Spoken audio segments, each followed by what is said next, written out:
You are watching Shalom World News. I'm David Kerr from Lansing in Michigan, and these are your latest news headlines from around the world.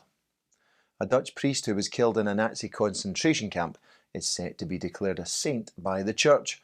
Carmelite cleric, theologian and journalist Father Titus Bradsma was arrested by the Nazis after they overran the Netherlands in 1940.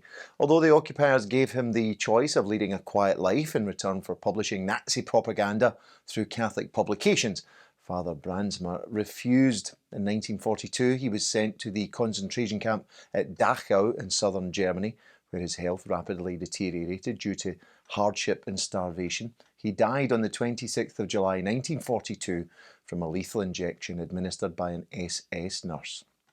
The Carmelite priest was beatified in 1985 by Pope St. John Paul II, who said that Father Bradsma answered hate with love.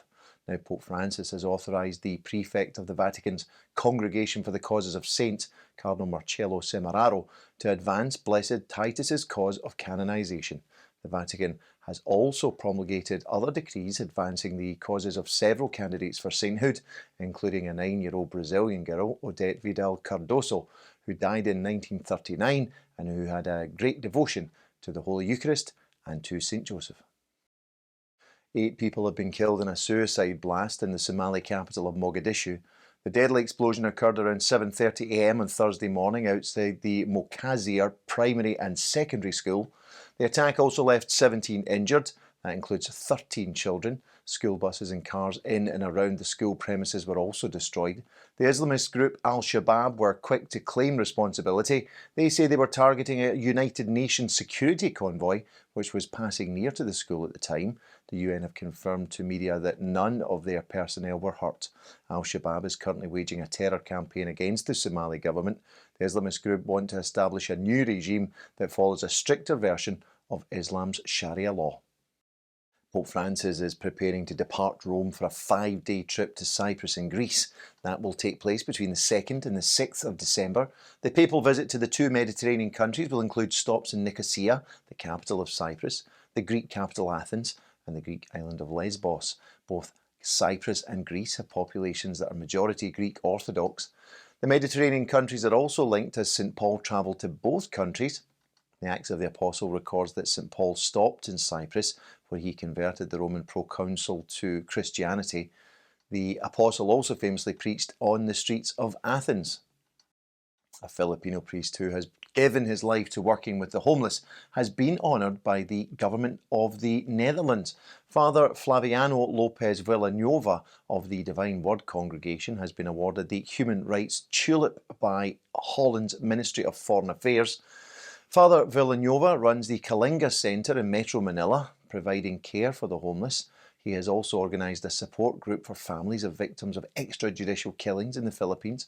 Established in 2008, the Human Rights TULIP is awarded to courageous human rights defenders or organisations that promote and support human rights peacefully and in innovative ways. It comes with a prize purse of €100,000. That's about $113,000. The United Kingdom is to host a global summit to promote freedom of religion and belief. The international gathering is due to be held in London on July the 5th and 6th of next year. British Foreign Secretary Liz Truss says the meeting is part of the UK's attempt to use their G7 presidency to defend, advance and build fundamental freedom across the globe. The aim of the conference, says the UK government, is to drive collective action in promoting respect between different religious and non-religious communities around the world so that everyone, everywhere, can practice their own religion or belief freely. The social services arm of the church in Bangladesh is beginning to celebrate its 50th anniversary. Caritas Internationalis in Bangladesh began its year-long celebration with a rally in the city of Chittagong on November the 25th. At present, Caritas is working in 187 sub-districts in 53 of the country's 64 districts. It has a national office in the capital Dhaka and regional offices in each of Bangladesh's 8 dioceses. A new bishop of the Diocese of Brooklyn in New York will be installed this week. The Most Reverend Robert Brennan is currently the Bishop of Columbus in Ohio. On Tuesday, though, he will become the 8th Bishop of Brooklyn at a sacred ceremony at St. Joseph Co-Cathedral, presided over by the Archbishop of New York, Cardinal Timothy Dolan, and the Apostolic Nuncio to the US, Archbishop Christophe Pierre. Bishop Brennan succeeds Bishop Nicholas DiMarzio, who has served the Diocese of Brooklyn since 2003, commonly known as the Diocese of Immigrants. The Diocese of Brooklyn encompasses the boroughs of Brooklyn and Queens and has more than 1.3 million Catholics. A native of the Bronx in New York, Bishop Brennan was ordained to the sacred priesthood in 1989 and became a bishop in 2012 when he was named an auxiliary bishop of Rockville Centre in New York.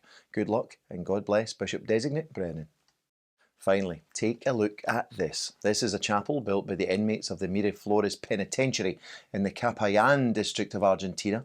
It was blessed on November the 23rd by Bishop Luis Urbank of Catamarca, who dedicated it to the 20th century martyr St. Maximilian Kolbe.